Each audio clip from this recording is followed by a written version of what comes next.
जय माता दी, जय मां कामाख्या। देव राधा ट्रस्ट सत्यवाणी चैनल से आप धार्मिक आध्यात्मिक ज्ञान सुन रहे हैं।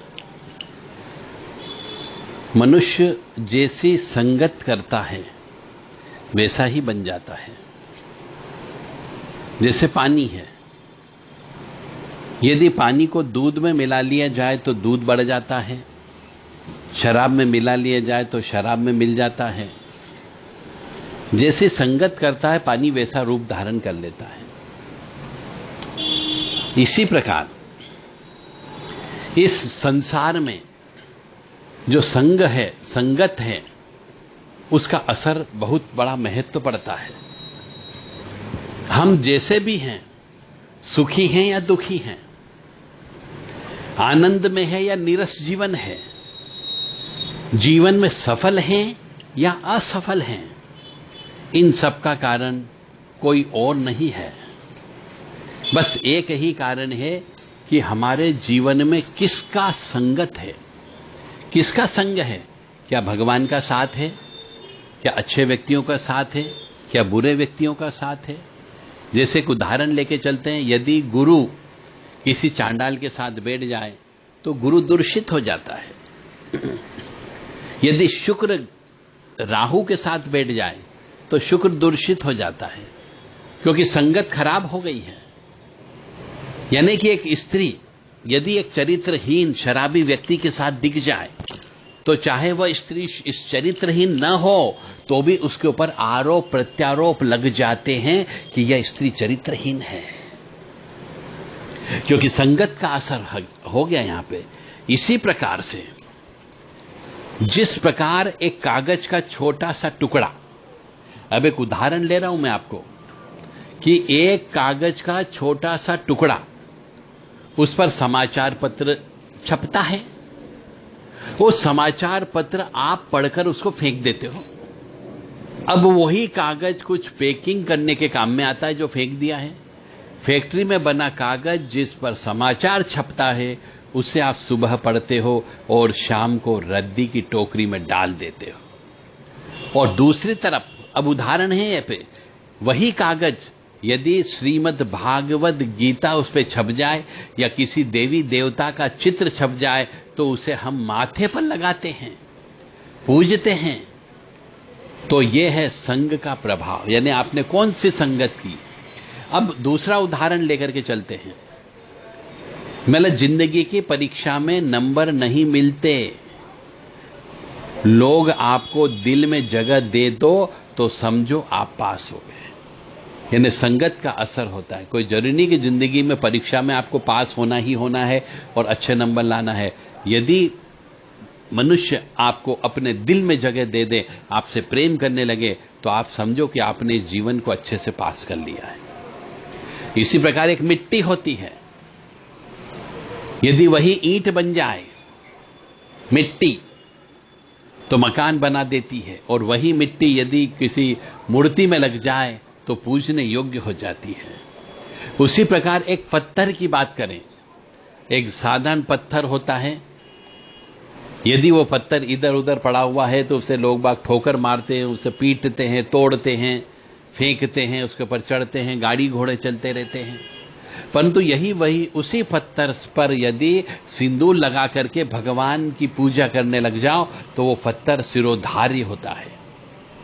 तो जैसी संगत होती है वैसा फल की प्राप्ति होती। इसलिए कहते हैं अच्छे लोगों के बीच उठा बैठा करो, साधु संतों के साथ में रहा करो, जहां पे प्रवचन होते हैं वहां पे सुनने जाया करो। संगत का असर होता है।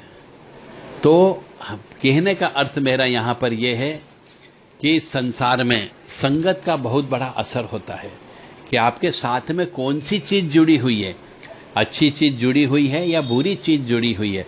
आप जीवन में सफल हो या असफल हो, जीवन में आनंद है या निरस्ता है या दुख है, बस इन सब का कारण आपका संग होता है, संगत होती है। तो इसलिए यदि आपके जीवन में कष्ट की प्राप्ति है तो आप संगत को छोड़ दीजिए, गलत व्यक्तियों का साथ छोड़ दीजिए, भगवान की पूजन अर्चन करने लग जाओ, परंतु बहुत से लोग कहते हैं कि साहब हम में कोई ऐब नहीं है, हम गलत व्यक्तियों के साथ नहीं रहते हैं, हम बीड़ी सिगरेट नहीं पीते हैं, गलत काम नहीं करते हैं, गलत सोच नहीं रखते हैं, फिर भी भगवान ने हमें कभी सुख नहीं दिया। तो भगवान को क्यों दोष देते हो? क्या तुमने कभी भगवान को देखा है? नहीं देखा। जब आप भगवान से नहीं मिले हो तो भगवान को दुख देने का अधिकार नहीं है। जब आप भगवान को नहीं जानते, जब भगवान को आप नहीं देखे, जब भगवान से नहीं मिले, तो ईश्वर शब्द कहां आ गया? ईश्वर को दोष मत दो, अपने कर्मों को दोष दो कि हमारे माता पिता ने कौन से पाप कर्म किए थे, हमारे दादा दादी, हमारे कुल के परिवार पितरों ने कौन से बुरे कर्म किए थे, जिसकी वजह से आज मुझे कष्ट भोगना पड़ रहा है। क्योंकि हम जो कष्ट भोगते हैं, हम अपने स्वयं के प्रारब्ध कर्म भी भोगते हैं, हमारे संचित कर्म भी भोगते हैं, क्रिया कर्म जो कर्म करते हैं उनको भी भोगते हैं, हमारे माता पिता के द्वारा किए गए पाप कर्मों का फल भी भोगते हैं, और हमारे दादा दादी के द्वारा किए गए पुण्य कर्म पाप कर्म, या पर दादा दादी के द्वारा किए गए पाप कर्म पुण्य कर्म, या हमारे भाई बंधुओं के द्वारा किए गए पाप कर्मों को भी हमें भोगना पड़ता है, क्योंकि उस कुल के अंदर हम उत्पन्न हुए हैं। अब उस कुल में भी उत्पन्न क्यों हुए, उसका भी कारण है। कहीं न कहीं पे आपका उस कुल से संबंध है, या तो आपने उस कुल की संपत्ति जमीन जायदाद को खाया होगा, इसलिए वो ऋण चुकाने के लिए आपको इस कुल के अंदर उत्पन्न होना पड़ रहा है। अपने पितरों की सेवा करना होगी, पितरों की सेवा करना होगी, पिंडदान करना होगा, तर्पण करना होगा, भागवत जी कराना होगी, नारायण बलि कराना होगी, नाग बलि कराना होगी, काक बलि करवाना होगी, और कई बार श्री हरि लक्ष्मी नारायण विष्णु यज्ञ कराना होगा, पितृ यज्ञ करवाना होगा। तो जीवन में संगत का बहुत बड़ा महत्व होता है। इसीलिए कहते हैं कि सुबह शाम दोनों समय मंदिर जाया करो, क्योंकि मंदिर में पवित्रता होती है, मंदिर में ऊर्जा होती है और आध्यात्मिक ऊर्जा होती है। वहां से पॉजिटिव एनर्जी प्राप्त होगी आपको, और वहां पर कुछ संगत, कुछ प्रवचन, कुछ बड़े बुजुर्ग, कुछ साधु संत त्यागी तपस्वी वहां पर रहते हैं, उनके साथ कुछ देर बैठा करो, उनकी सेवा किया करो, ताकि आपका पुण्य बढ़ सके। और जैसी संगत करोगे वैसे विचार आपके मन में आएंगे। इसलिए संगत का बहुत बड़ा महत्व होता है। जैसा कि मैंने उदाहरण दिया, पानी का उदाहरण दिया है आपको, मिट्टी का उदाहरण दिया है, पत्थर का उदाहरण दिया है, और एक कागज का उदाहरण दिया है कि ये कागज के ऊपर हम कुछ भी खा पी के फेंक देते हैं, न्यूज़पेपर आता पढ़ के फेंक देते हैं, पर यदि उसी पर भगवान जी छप जाए तो हम उसे माथे पर लगाते हैं। जय माता दी, जय मां कामाख्या। इसलिए यदि आपके पास में कोई अच्छे व्यक्ति उपलब्ध नहीं हो, आपके साथ में अच्छे यार दोस्त नहीं मिल पा रहे हो, तो मंदिर में सेवा करो। वहां पर तो कम से कम आपको जो भी व्यक्ति आएगा अच्छी भावना लेकर के ही आएगा, बुरी भावना लेकर के कोई भी मंदिर नहीं आता है। और बुरी भावना लेकर के आ भी जाता है तो वहां की मंदिर की पॉजिटिव एनर्जी उसकी बुरी भावना को समाप्त कर देती है। जय माता दी, जय मां कामाख्या। कामाख्ये वरदे देवी नीलपर्तवासिनी तम देवी जगत माता योनि मुद्रे नमस्तुते।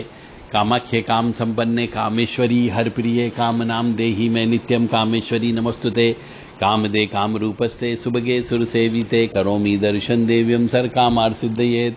ओम महेशाग्नि महामाये चामुंडे मुंडमालिनी आयु आरोग्य ऐश्वर्य देहि में देवी परमेश्वरी। ओम जयंती मंगला काली भद्रकाली कपालिनी दुर्गा क्षमा शिवा दात्री स्वाहा सदा नमस्तुते। ये जो 5-6 मंत्र मैंने बोले हैं, यदि कोई मनुष्य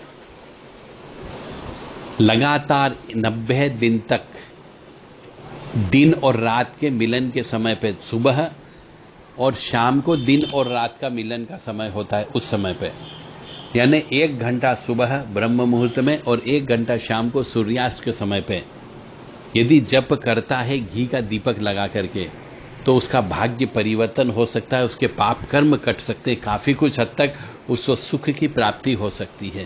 प्रैक्टिकल करिए और फिर हमको अवश्य बताइए कि आपके जीवन में क्या अंतर पड़ा। और यदि यह कार्यक्रम आप किसी देवी मंदिर में जाकर के करेंगे तो 10 गुना फायदा अवश्य होगा।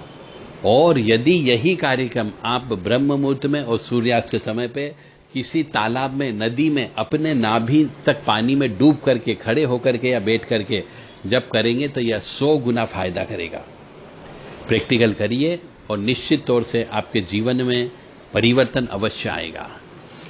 जय माता दी, जय मां कामाख्या। जो भी आपको बताया जा रहा है यह सब हमारे द्वारा प्रैक्टिकल किया गया है और करवाया गया है। जो रिजल्ट प्राप्त हुए उन आधार पर ही हम आपको ये चीज बता रहे हैं।